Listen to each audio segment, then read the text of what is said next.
Taboso ang isang miyembro ng communist terrorist group na nakatalang top 4 municipal most wanted person sa kasong murder sa isinagawang operasyon ng kapulisan sa Northern Samar. Nakibalita dyan si Patrolman Cristel Palafox.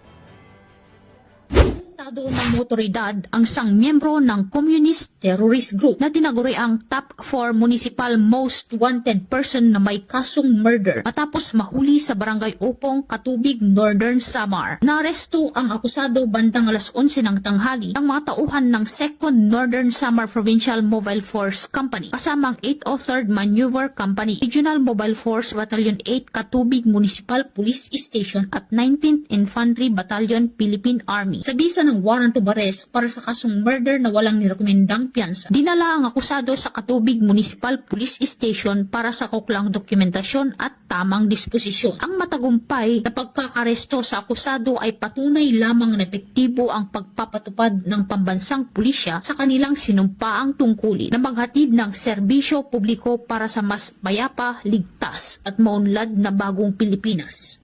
Mula dito sa Eastern Visayas, ako ang inyong PNN correspondent, Patrolwoman Palafox, alagad ng batas, tagataguyod ng Balitang Pulis.